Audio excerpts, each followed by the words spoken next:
Okay जी, बिस्मिल्लाहिर्रहमानिर्रहीम। इय्याका नअबुदु व इय्याका नस्तईन। तो गाइस, हमने लास्ट वीडियोस में ना कंजक्टिवा को बहुत ज़्यादा ब्रीफली डिस्कस कर लिया था। होपफुली आपको बहुत अच्छा समझ आ गया होना, ठीक है। और जो अभी तक मैंने वीडियोस अपलोड की हैं, लोगों का अच्छा रिस्पांस आ रहा है, उन्हें समझ भी आ रही है। वो कह रहे ज़रा जल्दी अपलोड करें यार। कोशिश कर रहा हूँ मैं जितनी जल्दी हो सके मेरे से अपलोड करूँ, लेकिन अपनी भी जो है मैंने अपने काम देखने होते हैं, ठीक है। फिर नोट्स बनाना, फिर उसको वीडियो को बना के अपलोड करना, और वो सारा बहुत एक हेक्टिक काम होता है। थोड़ा सा सब्र रखें, इंशाल्लाह इसी हफ्ते में जो बहुत ज़्यादा वीडियोस जो है ना वो आ रही हैं, और आई को हमने 15 से 20 दिन के अंदर कंप्लीट करना है। मेरा टारगेट यही है, बाकी जो अल्लाह को मंजूर हुआ वो होगा, ठीक है। हम ट्रैकियोमा तक जो है ना, मैंने लास्ट वीडियो में क्लाइमेडियल कंजक्टिवाइटिस को शुरू किया था, ठीक है। अब इसके अंदर हमने कहा था कि ट्रैकियोमा होता है एडल्ट इंक्लूजन कंजक्टिवाइटिस और नियोनेटल इंक्लूजन कंजक्टिवाइटिस। इनको हम देख लेते हैं, ठीक है। तो सबसे पहले ट्रैकियोमा को जो है ना वो मैं डिस्कस करता हूँ, होता क्या है, और इसके बारे में जो क्लिनिकल सिनेरियोज आपको डिफ्रेंशिएट करने आए हैं वो देखते हैं। जो MCQs आते हैं ना, देखो अभी तक हमने क्या क्या पढ़ा। एक हमने पढ़ गया बैक्टीरियल, और एक हमने पढ़ लिया वायरल कंजक्टिवाइटिस, ठीक है। बैक्टीरियल और वायरल कंजक्टिवाइटिस ये सारे के सारे क्या थे, एक्यूट थे। लेकिन अब एक ऐसी कंडीशन आ गई है जो कि क्रोनिक है और वो कंजक्टिवाइटिस करवा रही है, तो उसके बारे में हम पढ़ते हैं। वो है हमारे पास ट्रैकियोमा, सही है। ट्रैकियोमा बेसिकली वो क्या है, वो कह रहे हैं कि ये क्रोनिक इन्फ्लामेशन है कंजक्टिवा की, ठीक है। क्रोनिक इन्फ्लामेशन है कंजक्टिवा की, ठीक है। इसके अंदर जो है ना बाइलेटरल सिकाट्रिशियल स्कारिंग उसने लिखी हुई है, ठीक है। दोनों आंखों के अंदर जो है ना वो हमारे पास सिकाट्रिशियल स्कारिंग होती है। मतलब बाइलेटरल सिकाट्रिशियल का क्या मतलब होता है, कुछ लोगों को ये भी नहीं पता होता है ना। सिकाट्रिशियल एक नया लफ्ज़ है, मतलब कि वो स्कारिंग जो है ना वो सिकाट्रिशियल या फिर कहीं पे स्कारिंग लिखी होती है तो एक ही बात है। तो वो कॉर्निया के अंदर आपको ना कंजक्टिवा के अंदर, ठीक है, दिखेगी। अब इसकी इटियोलॉजी के अंदर बेसिकली क्या होता है, वही हम क्लाइमेडियल जो पार्ट है ना कंजक्टिवाइटिस, तो इसकी इटियोलॉजी के अंदर वही आएगा कि हमारे पास क्लाइमेडियल ट्रैकोमिटस जो है ना वो करवाता है। किसकी वजह से होता है? क्लेमाइडियल ट्रैकोमिटस, ठीक है। अब इसकी सीरोटाइप्स जो है ना वो A, B होता है, B स्मॉल a और C। ये इसकी इटियोलॉजी के अंदर जो है ना वो उसने लिखा हुआ, जो कि आपको पता होना चाहिए। जल्दी से कवर करते हैं, कोई भी नहीं है। इंक्यूबेशन पीरियड इसका अगर हम देखें तो वो हमारे पास 5 से 12 दिन, मतलब 1 दर्जन दिन जो है ना वो उसके लिए इंक्यूबेशन होते हैं। इसके बाद इसके ना अफेक्ट होते हैं। और वो कह रहा है कि 120 मिलियन जो ना पीपल मोस्टली अफेक्टेड होते हैं, ये ज़्यादा याद रखने की। अच्छा, जिन लोगों में ये इन्फेक्शन होता है ना, मैंने भी कहा कि 120 मिलियन है, उसमें से जो है ना वो 10 से 15% जो है ना पेशेंट वो इसी क्लाइमेडियल ट्रैकोमिटस की वजह से, मतलब ट्रैकोमा की वजह से वो ब्लाइंडनेस का शिकार हो जाते हैं, ठीक है। इसलिए मरीज़ को फ़ौरन इलाज करो, वरना ये वही होते हैं जो कि डिले करके आते हैं। नहीं हकीमा की दवाइयाँ खा लेनी है, तो नहीं करना, तो हुनो करना। तो वही 10 से 15% जो इलिटरेट कह दूँ मैं जिन्हें, जो कि हकीमों के हत्थे चढ़ जाते हैं, वो फिर ब्लाइंडनेस का शिकार हो जाते हैं। वो कहते हैं स्टिच इन टाइम सेव्स 9, इस वजह से। अच्छा, क्लिनिकल प्रेजेंटेशन जो है पेशेंट आएगा आपके पास, ठीक है। तो मतलब यकीन लोगों में एक तो जो पॉवर्टी का शिकार होते हैं, वही गुर्बत आ गया, ठीक है। गरीबी भी मैं लोगों को कहता हूँ एक बीमारी है। अपने स्किल्स के ऊपर तवज्जो दें, ठीक है। अपने आप को काबिल बनाएं इतना कि आपको गरीबी देखनी ना पड़े, ठीक है। पॉवर्टी होती है। नंबर 2 पे हमारे पास ओवर क्राउडेड में वही है ना कि बाहर के ममालिक गए और वहाँ पे आपस में ना एक ही कमरे में 6-6 लोग रह रहे होते हैं, इवन 8-8 लोग ऊपर नीचे, वो ओवर क्राउडेड स्पेस में। पुअर हाइजीन, ठीक है। और फिर रिवर्सिबल जो है ना वो हमारे पास ब्लाइंडनेस अमूमन हो जाती है। मतलब जो ब्लाइंडनेस होती है ना वो रिवर्सिबल होती है, लेकिन अगर फिर भी उसको ट्रीट ना किया तो एक वक्त आएगा कि वो इरिवर्सिबल में चली जाती है। तो ये था इसके बारे में मोटी। अब इसकी मैं पैथोजेनेसिस के बारे में थोड़ा सा बता देता हूँ। देखो, ऑर्गेनिज्म आता है जहाँ पे मैं पैथोजेनेसिस इसकी थोड़ी सी डिस्कस कर देता हूँ। पैथोजेनेसिस, इसके अंदर वो कहता है कि हमारे पास जनाब ऑर्गेनिज्म आया, तो उसने किसको, एपिथेलियम जो है ना, कॉर्निया के एपिथेलियम, इसकी क्या थी, कंजक्टिवा नॉन केराटिनाइज्ड स्क्विमस एपिथेलियम थी ना, ठीक है। तो ये है, सपोज करें ऑर्गेनिज्म आया, ये हमारे पास थी सारी की सारी एपिथेलियम, सपोज कर लें। तो इस ऑर्गेनिज्म ने इस एपिथेलियम के ऊपर अटैक किया। एपिथेलियम के अंदर जाके इसने क्या करना है, इंक्लूजन्स बॉडी बनानी। आप अपनी माइक्रोबायोलॉजी में इसको क्लाइमेडियल वाला लाइफ साइकिल याद करें तो ये हमारे पास इंक्लूजन्स बॉडी बना देते थे, ठीक है। तो इंक्लूजन बॉडीज़ की फॉर्म में आ जाता है। अब ये बॉडी इम्यून सिस्टम क्या करती है, इनको आइडेंटिफाई करती है, और इम्यून सिस्टम के साथ जो है ना वो इम्यून सिस्टम वो क्या करेगा, वो करेगा, सेंड करेगा लिम्फोसाइट्स को, ठीक है, मतलब इस एपिथेलियम के अंदर जो इंक्लूजन्स बॉडीज़ आ गई हैं, इसकी तरफ जो है ना वो बॉडीज़ की तरफ लिम्फोसाइट्स को भेजेगी। अब लिम्फोसाइट्स क्या करेंगे, वो वहाँ पे जाके लियंस बना देंगे। अब यही लियंस जो है ना वो फॉलिकल्स की फॉर्म में बन के फट जाएंगी, ठीक है। जब वो रप्चर होंगी तो इन फॉलिकल्स की रप्चरिंग के बाद हमारे पास जो है ना वो स्कारिंग का सारा सिनेरियो आ जाएगा, जिसे हम सिकाट्रिशियल कह रहे थे ना। तो इसकी स्कारिंग की वजह से और भी मुख्तलिफ कम्प्लिकेशंस भी होना शुरू हो जाती हैं, ठीक है। तो ये आपको एक छोटा सा बताना जी, बॉडी की इम्यूनिटी ने इस इंक्लूजन्स बॉडीज़ को रिकॉग्नाइज़ किया, लिम्फोसाइट भेजी, लिम्फोसाइट की वजह से इंक्लूजन्स लियंस हुई, फॉलिकल्स बन के, फॉलिकल्स की वजह से वहाँ पे रप्चरिंग हुई और वहाँ पे स्कारिंग होगी सारे के सारे। अब हमारे पास जो है ना ये जो स्कारिंग हुई है, ये फिर आगे फर्दर डैमेज इसने अब शुरू कर देना है। क्या क्या करना है फर्दर डैमेज, वो देख लेते हैं। एक तो इसने करना है हमारे पास जनाब फॉलिकुलर हाइपरप्लेजिया, ठीक, फॉलिकुलर एक इसने हाइपरप्लेजिया कर देना है। नंबर सेकंड पे इसने पेपिलरी हाइपरट्रॉफी कर देनी है, ठीक है, पेपिलरी हाइपरट्रॉफी कर देनी है। फिर स्कारिंग को फर्दर जो है ना वो प्रोपोगेट करेगा और हमारे पास कॉर्निया की इन्वॉल्वमेंट भी हो जाएगी, ठीक है। कंजक्टिवा से हमारे पास अब वो कॉर्निया की इन्वॉल्वमेंट तक जा रहा है 50% पेशेंट के अंदर। तो ये उसने बातें की हुई हैं मोटी मोटी जो मैंने आपके साथ शेयर कर दी हैं। अब वो कह रहा है इसकी जो है ना वो स्टेजिंग क्या होती है, ट्रेकियोमा हो गया ना, तो इसकी अब स्टेजिंग के बारे में थोड़ा सा डिस्कस कर लेते हैं। तो यार स्टेजिंग कोई ज़्यादा मुश्किल नहीं है, ठीक है, सिंपल सी है। स्टेज 1 स्टेज 2 हो गया और बहुत सारी की सारी। स्टेज 1 को हम कहते हैं प्री क्लिनिकल, ठीक है। तो मैं स्टेजिंग के बारे में डायरेक्टली लिख रहा हूँ अब, ठीक। बाकी आप बुक से पढ़ेंगे तो आपको ज़्यादा समझ आ जाएगी। अच्छा, स्टेजिंग में हमारे पास है फर्स्ट स्टेज है स्टेज 1, या इसको हम कहते हैं प्री क्लिनिकल स्टेज, स्टेज 1 या प्री क्लिनिकल स्टेज। मतलब अभी ये शुरू ही हुई है ना, ठीक है। शुरुआत वाली जो स्टेजिंग होती है ना उसके हम कहते हैं प्री क्लिनिकल स्टेज, मतलब ये शुरुआत वाली जो है ना। इसके अंदर सब क्लिनिकल स्टेज है, इसके अंदर मिनिमम डिस्चार्ज होता है, ठीक है। सब क्लिनिकल है तो इसकी वजह से यहाँ पे मिनिमल डिस्चार्ज होगा। साथ में अपर पार्ट वो कह रहा है कि मोस्टली इन्वॉल्व होगा। मैं थोड़ा छोटा लिख रहा हूँ ताकि सारे यहाँ पे आ जाए। अपर पार्ट जो है ना वो मोस्टली इन्वॉल्व होगा और फॉलिकल और कैराटाइटिस यहाँ पे थे, ठीक है। फॉलिकुलर लियंस देखी जाएगी, साथ में हमारे पास कैराटाइटिस मतलब कॉर्निया की इन्फ्लामेशन यहाँ पे दिख जाएगी थोड़ी थोड़ी, ठीक। फिर वही फॉलिकुलर हाइपरप्लेजिया, साथ में मिनिमल जो है ना उसकी ग्रेडिंग, वो यहाँ पे आपको स्टेज 1 के अंदर सारी की सारी दिखेगी। कोई नहीं, अब हल्की फुल्की मतलब डोज अभी मिली है मरीज़ को। स्टेज 2 के अंदर जो है ना इसकी जो ही ट्रैकियोमा की जो स्टेज 2 है, इसके अंदर क्या होता है आपको, इसको हम कहते हैं, इसको हमने कहा था कि ये प्री क्लिनिकल है ना। यहाँ पे यार इसको मैं, ये थी हमारे पास प्री क्लिनिकल। अब नंबर स्टेज 2 पे हमारे पास है कौन सी, typical trachomatous stage, typical trachomatis stage. अब इसके अंदर क्या होगा, एक्टिव डिजीज़ होगी, डिजीज़ हमारे उसमें एक्टिव फॉर्म में नज़र आएगी। साथ में उस आपको प्रॉपर सिम्टम्स जो है ना वो निकलेंगे, मतलब फॉलिकल हाइपरप्लेजिया, पेपिलरी होगा, कॉर्निया की इन्वॉल्वमेंट और लिम्फोसाइट जो है ना वहाँ पे आ रहे थे ना, तो वहाँ पे बॉडी ने क्या किया था, फॉलिकल्स बना जो ब्रस्टिंग कर रहे थे। साथ में आपके पास फोटोफोबिया भी होगा, साथ में आपके पास फॉरेन बॉडी सेंसेशन होगी, ठीक है, फॉरेन बॉडी सेंसेशन होगी।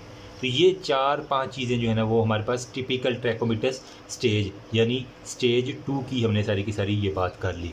अब हमारे पास कह रहा है कि वही फॉलिकुलर हाइपरप्लेजिया, वो खुद लिख लेंगे ना यार आप, ठीक है। इसके अंदर क्या क्या सिम्टम्स आएंगे, फॉलिकुलर हाइपरप्लेजिया है, साथ में पेपिलरी हाइपरट्रॉफी जो ही हमने यहाँ पे लास्ट में यहाँ पे पढ़ी है ना, ठीक है। तो पेपिलरी हाइपरट्रॉफी साथ में लिख देना है, साथ में कॉर्निया की वेस्कुलराइजेशन लिख देनी है, कॉर्निया के अंदर वेस्कुलराइजेशन होगी।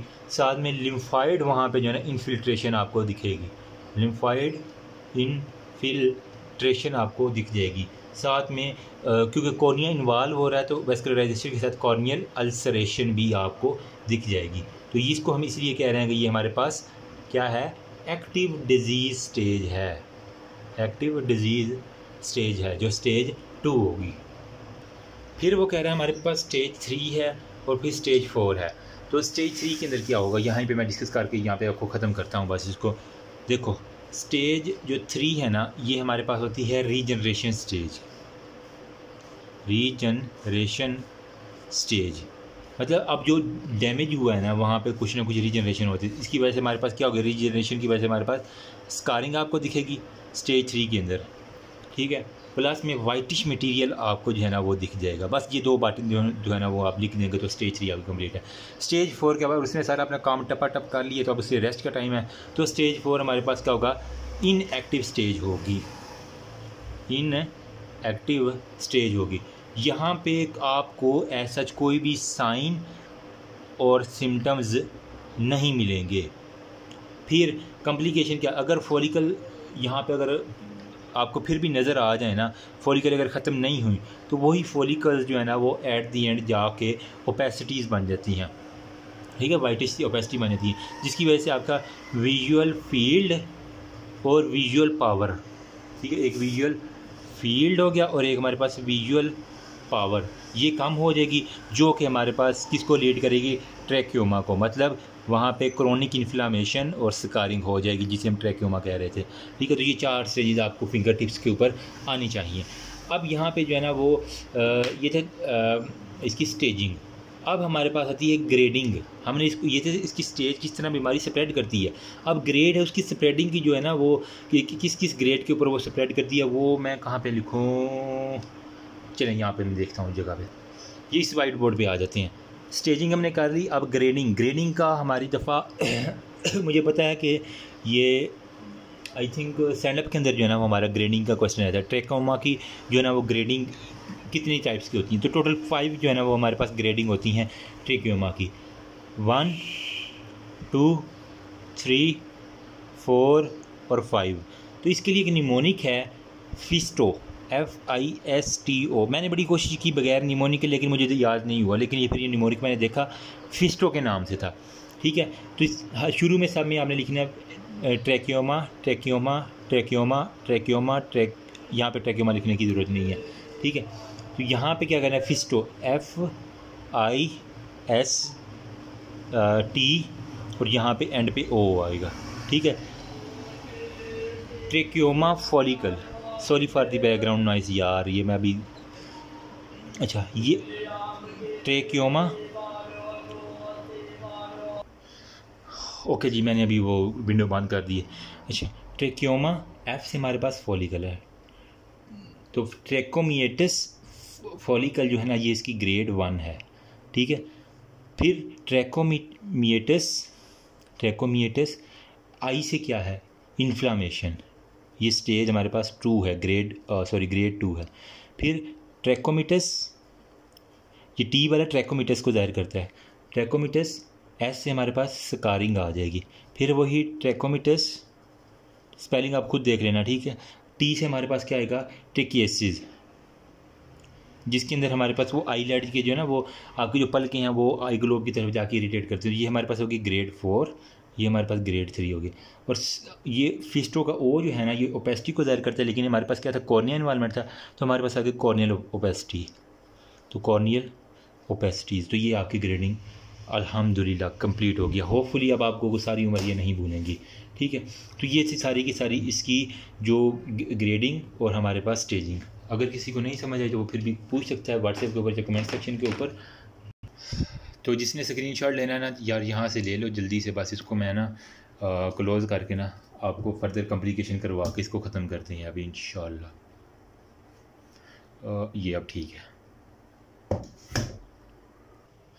ओके जी। अभी ना हमारे पास जो कॉम्प्लिकेशन है ना ट्रैकियोमा की, इसकी वजह से क्या होगा, मतलब अब एक बंदा आ गया आपके पास ट्रैकियोमा के, मतलब उसके अंदर क्रोनिक इन्फ्लामेशन की वजह से स्कारिंग हो चुकी है, ठीक है। किसके अंदर, जो उसका कंजक्टिवा है ना वो सारे का सारा उसका इन्वॉल्व है और वो साथ में कॉर्नियल अल्सरेशन भी आ रही है। तो आपके पास कॉम्प्लिकेशन क्या होगी, नंबर 1 में कह रहा कि वो ट्रैकिएसिस से हमारे पास आएगा। ट्रैकिएसिस बेसिकली होता क्या है कि ये जो आपकी आई है ना इसके ऊपर क्या होता है, आई लेड होते हैं। आई लेड के ऊपर जो छोटे छोटे बाल होते हैं क्या कहते हैं, पलकें ना, वो कहते हैं तुम्हारी पलकों से हुई है दास्तान मोहब्बत है, जिनका झुकना भी क़यामत और उठना भी क़यामत।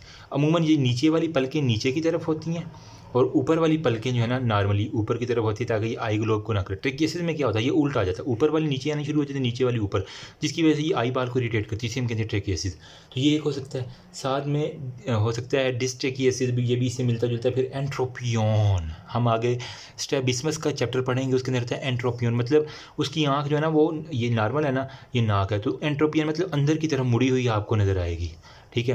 तो इसे हम कहते हैं नहीं, वो ईज़ोट्रोपिया होता है, सॉरी। एंट्रोपियन में बेसिकली क्या होता है, जो आपकी आईलेड है ना वो बाहर अंदर की तरफ जो है ना मुड़ी हुई होती है, ठीक है। तो इसे हम कहते हैं एंट्रोपियन, आईलेड इनसाइड मूवमेंट। फिर नंबर 4 पे हमारे पास होता है टॉसिस। अगर आईलेड इनसाइड की तरफ जाएगी, वो भी ज़ाहिर बात है ग्लोब को इरिटेट ही करेगी, उसने और क्या करना है, टॉसिस हो जाएगी। फिर हमारे पास जो है ना वो कंजक्टाइवा की वजह से ठीक है, कंजक्टाइवा इन्वॉल्व है, तो इसकी वजह से हमारे पास होगा कंजक्टिवाइटिस होगा, ठीक है। और इसके अंदर क्या होगा, हमारे पास ड्राई आई सिंड्रोम होगा, ड्राई आई सिंड्रोम होगा, ठीक है। फिर हमारे पास जो कॉर्निया है उसकी इन्वॉल्वमेंट की वजह से हमारे पास कॉर्नियल के अंदर वेस्कुलराइजेशन हो जाएगी, वेसल लाना शुरू होगी, जिसकी वजह से हमारे पास कॉर्नियल ओपेसिटीज़ होना शुरू हो जाएंगी। तो ये मोटी मोटी बात आपको पता होनी चाहिए। डायग्नोसिस में आपने क्या करना है, आपको देखते हुए क्या पता चल जाएगा डायग्नोसिस के अंदर, कुछ भी इतना इंपॉर्टेंट नहीं है, मतलब मुश्किल नहीं है। आपको एक खूननुमा आँख जो है ना वो ब्लडी आई आपको नज़र आएगी, उसके अंदर आपको पेपिलाई भी नज़र आएंगे, साथ में आपको वो कहता है फॉलिकल्स भी नज़र आएंगे, साथ में केराटाइटिस मतलब कॉर्निया की इन्फ्लामेशन आपको नज़र आएगी, साथ में आपको स्कारिंग, तो ज़ाहिर बात है ट्रैकियोमा का मेन फीचर है वो तो आएगी, ठीक है। तो आपने किस तरह इसको करना है, आपने डायग्नोस करना है। एक तो जिम्सा स्टेनिंग कर लेनी, अपनी सारी माइक्रोबायोलॉजी को रिकॉल कर लो थोड़ा सा। सबसे पहले आपने करना है जिम्सा स्टेन, ठीक है। जिम्सा स्टेन करेंगे। नंबर 2 पे इंक्लूजन बॉडी जो है ना, क्योंकि वो ट्रैकियोमा के अंदर जो स्टेज जो है ना मैंने कहा था एपिथेलियम के ऊपर जब वो एक्ट करती है तो वहाँ पे इंक्लूजन बॉडी बनाती है, फिर बॉडी जो है ना वो इम्यूनिटी की लिम्फोसाइट वगैरह भेजती है, वो फॉलिकल फटती हैं, फिर वो स्कारिंग होती है। तो इंक्लूजन बॉडी जो है ना वो डिटेक्शन आपने टेस्ट कर लेना है, Giemsa stain, inclusion body stain. फिर direct monoclonal antibody test, direct monoclonal anti body test कर लेना है। फिर आपने इलाइजा टेस्ट कर लेना है, फिर आपने PCR कर लेना है, फिर आपने एंटीबॉडी टाइटर टेस्ट कर लेना है, ठीक है। एंटीबॉडी टाइटर टेस्ट करेंगे तो आपको इम्यूनोग्लोबुलिन जो है ना IgG या जो अभी आपको पास होगा वो सारे के सारा नजर आएगा। साथ में आपने कल्चर कर लेना ताकि आपको पता चल जाए कि ये वाकई ही बैक्टीरिया वो ट्रैकोमाटिस है, क्लेमाइडिया वाला, ठीक है। ये इसी मोटी फिर आपने इसकी जो है ना वो ट्रीटमेंट के अंदर क्या करना है, सर्जिकल और मेडिकल ट्रीटमेंट में आपने सारी की सारी करनी है, कोई भी मुश्किल नहीं है। यहीं से आप इसकी जो है ना वो ट्रीटमेंट को, सिम्टम्स को ही ठीक करते जाएं तो आपकी हो जाएगी। अगर तो ये ट्रेकियसिस है तो आपने आई लैशेज़ को एक दफ़ा रिमूव कर दें ताकि वो उसको इरिटेट एक दफ़ा ना करें ना, ठीक है। फिर आपने जो है ना वो जो एक्ट्रोपियन है ना, ठीक है, एंट्रोपियन, इसको आपने ठीक करना है क्योंकि आईलेट अंदर की तरफ गई हुई, तो एंट्रोपियन के लिए हमने वहाँ क्या कहते हैं सर्जिकल रिसेक्शन करके वहाँ पे जो है ना वो नीचे स्टिचिंग कर देनी होती है ताकि वो अंदर दोबारा रिटर्न ना करे। मेडिकली आपने हाइजीन, क्योंकि ये पुअर की मैंने कहा है पॉवर्टी है, गरीब लोगों की बीमारी है, तो हाइजीन का आपने ख्याल लाजमी करवाना है। साथ में आपने टॉपिकल और सिस्टेमिक्स एंटीबायोटिक्स दे देनी है ताकि जो क्लाइमेडिया है ना वो एक दफ़ा अपनी तरफ से निकल जाए। तो ये इसकी ट्रीटमेंट के बारे में। अब वो कह रहे हैं कि ट्रैकियोमा हो गया। नंबर 2 पे हमारे पास जो क्लेमाइडियल इन्फेक्शन है ना उसके अंदर एडल्ट इंक्लूजन कंजक्टिवाइटिस और न्यूनेटल इंक्लूजन कंजक्टिवाइटिस, तो इन दोनों के बारे में हम थोड़ा सा डिस्कस करते हैं और ये हमारा ऑलमोस्ट ख़त्म हो जाएगा। ओके जी, अभी मैंने ना इसको वर्टिकली वाइट बोर्ड को कर लिया है ताकि हमारा ये एक ही जो है ना वाइट बोर्ड के ऊपर पूरा चार्ट बन जाए। दोनों का हम कंपेरिजन नहीं करेंगे तो ये देखना चुटकियों में 4-5 मिनट में हो जाना है, बस लिखना ही है हमने, ठीक है। एडल्ट इंक्लूजन कंजक्टिवाइटिस, ठीक है। और नंबर 2 भी हमारे पास है, यहाँ पे मैं लिख देता हूँ न्यूनेटल, क्योंकि इंक्लूजन्स बॉडी मार रही थी ना, ठीक है, क्लेमाइडियल इन्फेक्शन में। पहले हमने ट्रैकियोमा पढ़ लिया ना, ठीक है, तो यहाँ पे हमारे पास क्या होगा, न्यूनेटल इंक्लूजन कंजक्टिवाइटिस। अब देखो वहाँ पे हमने ट्रैकियोमा को डिस्कस किया था, वो था क्रोनिक स्कारिंग थी, ठीक है, सिकाट्रिशियल या स्कारिंग जिसे हम कह रहे थे, इन्फ्लामेटरी स्कारिंग थी। यहाँ पे क्या होगा, एडल्ट इंक्लूजन कंजक्टिवाइटिस, ये हमारे पास होगा एक्यूट में होगा, ठीक है। वजह क्या है, ये हमारे पास ड्यू टू क्लाइमेडियल जो है ना वो बैक्टीरिया है ना उसकी वजह से हमारे पास होगा। तो ड्यू टू क्लाइमेडिया जो है ना वो हमारे पास, ये भी हमारे पास क्लेमाइडिया की वजह से होता है।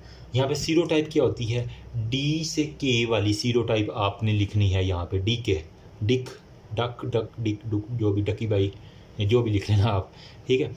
सीरोटाइप जो है ना वहाँ पे हाँ डी से के होती है।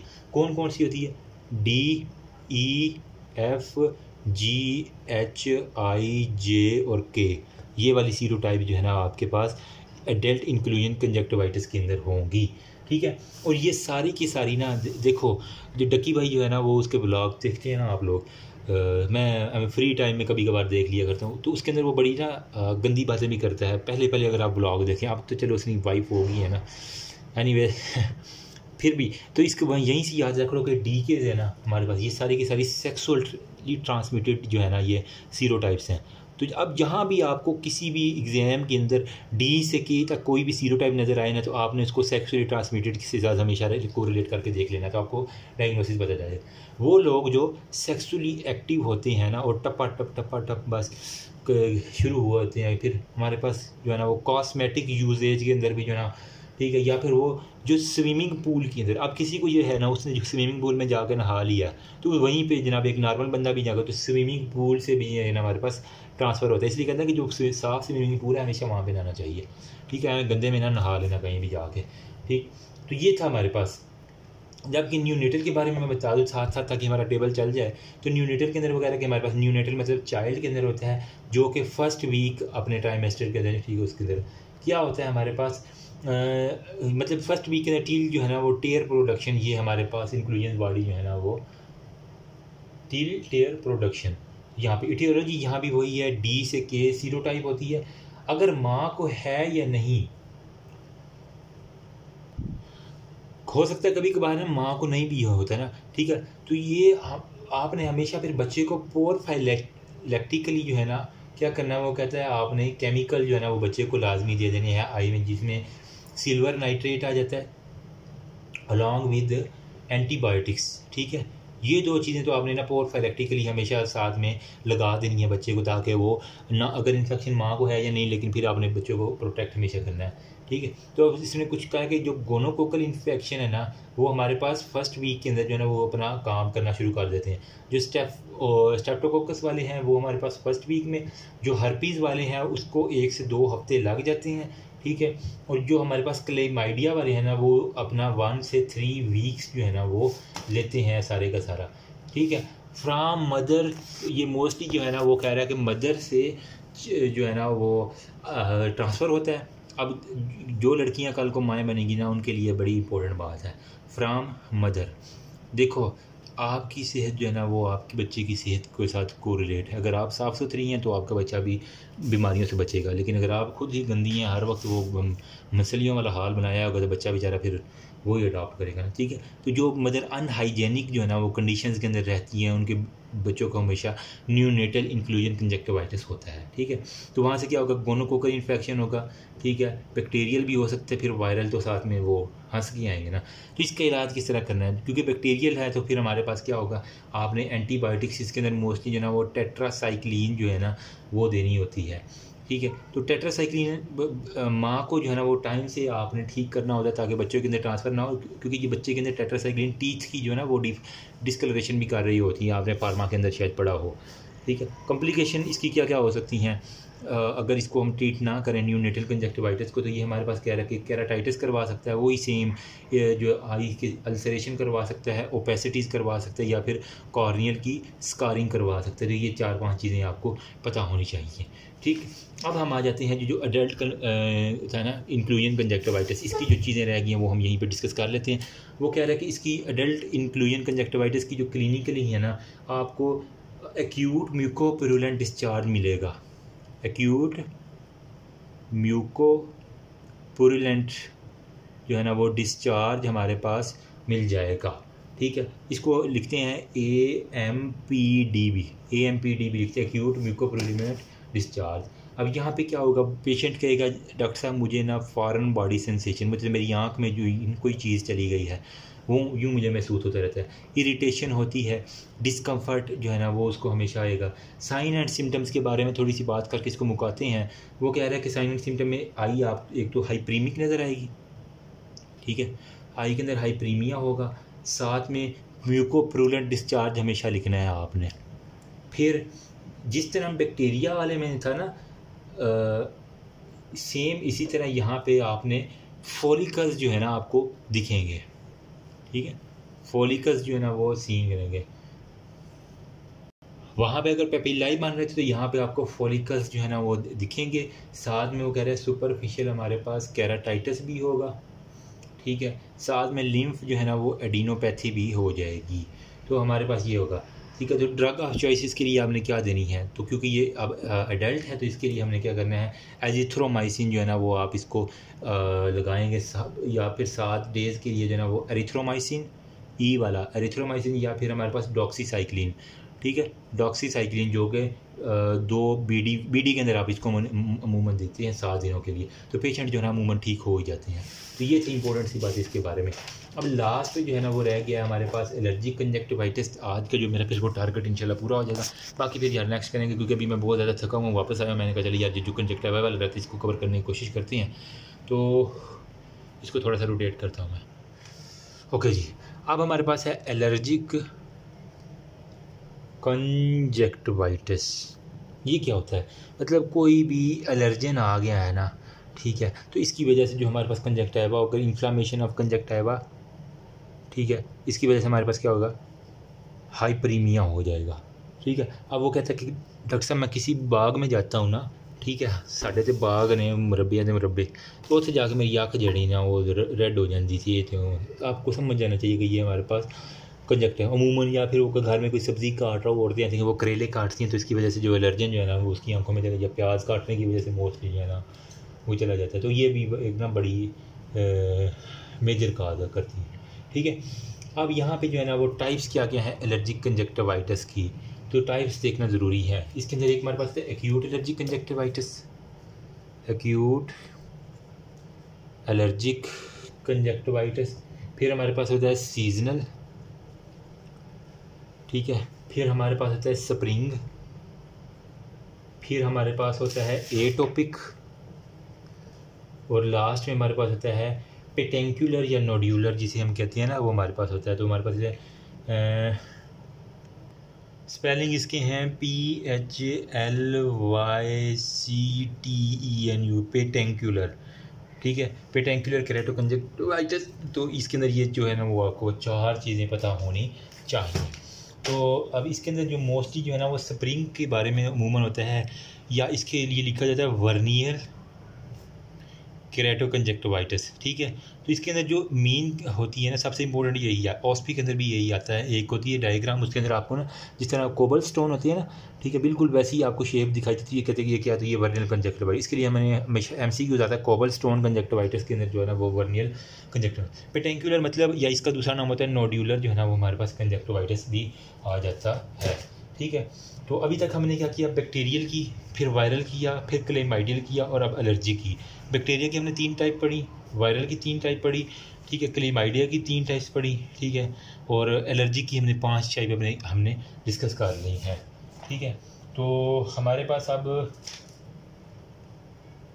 तो इनके नाम याद हों तो that's good be more than enough. और थोड़ी थोड़ी जो है ना वो एक्सप्लेनेशन बस बुक से ही देख लो, कोई इतने इसके अंदर टाइम ज़ाया करने की ज़रूरत नहीं, क्योंकि हमारा और भी काफ़ी टॉपिक रहते हैं, ठीक है। तो अभी तक हमने जो है ना वो यहाँ पे देखा क्या चीज़, ये वाली एलर्जिक कंजक्टिवाइटिस की। इसकी जो है ना उसने टाइप बताई कि कोई भी जो है ना वो इचिंग होती है, रेडनेस होती है, एलर्जन की वजह से। खुद भी पढ़ेंगे तो आपको समझ आ जाएगी। एक्यूट है, वर्नियल है, एटोपिक है, पेटेंकुलर है, ठीक है। तो यहाँ पे आपने वो सारी की सारी देख लेनी है कि एक्यूट एलर्जी में वो अचानक जो है ना वो इन्वायरमेंटल एलर्जन की वजह से हो जाती है, टाइप 1 ये होती है, ठीक है। और नंबर 2 पे हमने कहा कि वो सीजनल में हमारे पास वो हे फीवर्स वगैरह वाला जो कंडीशन होती है, सारी माइक्रोबायोलॉजी है, कोई भी मुश्किल नहीं है। एक्यूट के अंदर टाइप 1 याद करना है, और एयरबोर्न की वजह से होती है, ठीक है। फिर यहाँ पे क्लिनिकल सिम्टम रेडनेस, वाटरिंग, ये तो आप खुद भी लिख सकते हैं, लिड एडिमा, हाइपरीमिक, खुद कहानी अंदर डाल लेना एलर्जी की वजह से क्या क्या होती है, कोई इसके अंदर। वर्नियल के अंदर मैंने कहा कि कोबल स्टोन जो है ना, आपको पेरेंट्स ये वाली पेरेंट्स आपको जूम होकर आ रही है ना, ये देख रहे हैं, जिस तरह वो कोबल स्टोन होते हैं ना पार्कों के अंदर मुँह लगे, तो इसके अंदर टाइप 1 और टाइप 4 बस याद कर लेना। बाईलेटरल होती है, एलर्जिक इन्फ्लेमेशन होती है। IgE एलर्जी के अंदर ई ही होती है, और कौन सी होनी है, एंटीबॉडी, बच्चों वाली बात है। Lacrimation, photophobia, redness, burning, foreign body sensation, खुद लिख लेना। पेल्पेब्रल फॉर्म होता है हाइपरीमिया ऑफ द, और कंजक्टिवा कितनी फॉर्म है, पेल्पेब्रल होता है, बल्बर होता है और फॉर्निसिस होता है, तो उनकी जो है ना वो आपने करवा देनी है। यहाँ पे इसने कहा कि क्योलीफॉर लाइक एक्सीरेशन जो है ना आपको वो दिख जाती हैं, तो बस यही एक बात है इसके अंदर। म्यूकाइड और स्टिकी होते हैं, रूपी सेक्रेशन होती है, हाइपरीमिया होता है, जेलेटिनस सेक्रेशन होती है, कोई इतनी इंपॉर्टेंट बात नहीं है। कॉर्नियल केराटोपैथी हो जाता है, एपिथेलियल इरोजन, अल्सर, स्कारिंग और वेस्कुलराइजेशन। किसको नहीं लिखना आता ये। टॉपिकल थेरापी में आपने एलर्जी की क्या होती है, एंटी हिस्टामिन देनी होती है, non steroidal anti inflammatory drug देनी है, मास सेल स्टेबलाइजर दे देंगे, स्टीराइड दे देंगे, इन्फ्लामेशन कम हो जाएगी, एसिटाइलसिस्टीन दे देंगे और बाकी वही बच्चों वाली बातें हैं। फिर वो सिस्टेमिक थेरापी है, super tarsal steroid injection, dexamethasone, pharmacology है लाल सारे की, इसलिए यहाँ पे पढ़ाने की जरूरत नहीं है। एटोपिक के अंदर क्या होता है, क्रोनिक बायलेटरल कंजक्टिविटिस, इसके अंदर एटोपिक डर्माटाइटिस, स्किन का कुछ ना कुछ है। यहाँ पे टाइप 1 हाइपरटेंशन, ये भी टाइप 1 है, ये वाली थी टाइप 1 और टाइप 4 के अंदर आ रही थी, ठीक है, और पहले वाली भी हमारे पास टाइप 1 ही आ जाती है, ठीक है। यहाँ पे फिर वही कि अस्थमा से जो है ना वो जिन पेशेंट में मोस्टली होता है वहाँ पे देखा गया है, बाकी वो एक्सेसिव वेस्कुलराइजेशन और पैसिफिकेशन, कॉर्निया की लिख देनी है, कंजक्टिवा की लिख देनी है, और वो सारी पेटेंकुलर में हमारे पास जो है ना वो नोड बनेगा, बस ये इतनी बात है। यहाँ पे टाइप 4 होती है, 4 नोड आपने नाम याद करना है, NODE नोड में 4 लफ्ज़ आ रहे हैं, तो टाइप 4 हाइपर सेंसिटिविटी मैंने बस यूँ याद किया हुआ था, और इसके बारे में कोई इतनी लंबी कहानी पूछते नहीं है। तो आपने पेटेंकुलर सब एपिथेलियल जो है ना resulting cell mediated antigen antibody reaction, nodule क्यों बने हैं, वही इसकी इन्फ्लेटेशन, एलिवेशन, अल्सरेशन और वहाँ से रेजोल्यूशन हो गया, ठीक है। यहाँ पे क्लिनिकल सिम्टम है पेटेंकुलर कंजक्टिवाइटिस, केराटाइटिस, केराटोकंजक्टिवाइटिस, यहाँ पे देख लो आपको ये नोड्यूल्स छोटू सा नज़र आ रहा है, हॉस्पी की डायग्राम है ये, ठीक है। वाइटिस सेंटर जो है ना उसका नज़र आ रहा होगा, पेटेंकुलर केराटाइटिस है, पेटेंकुलर केराटोकंजक्टिवा वो सारा। नेक्स्ट हम टेरिजियम को डिस्कस करते हैं। If you have any query and up till now you can ask मी। तो इंशाल्लाह थोड़ी सी रेस्ट करके आज ही मैं कोशिश करूँगा इसकी जो है ना वो वीडियो अपलोड करके तो वो पब्लिक कर दूँ। तो बाकी कितना रह गया हमारे पास, ये टेरिजियम है, ज़ीरोऑप्थेल्मी है, और ये बस छोटे से टॉपिक रह गए हैं, उसके बाद हम कॉर्निया को वीडियो शूट करें, क्योंकि ये टॉपिक थोड़े से ना इंपॉर्टेंट है। टेरिजियम वाला, टेरिजियम हमारी ऑस्पी के अंदर भी एक पिक्चर आई थी, और सर हमसे बार बार जो है ना वो ड्यूरिंग प्रिपरेशन भी ये पूछते होते थे कि टेरिजियम क्या होता है, किस तरह का होता है। तो क्योंकि इसके बारे में मैंने थोड़ा सा ब्रीफली एक्सप्लेन करना है, इसलिए नेक्स्ट वीडियो में। Up till now you have any query you can ask me. Thank you, remember me also your precious prayer. अल्लाह हाफिज़।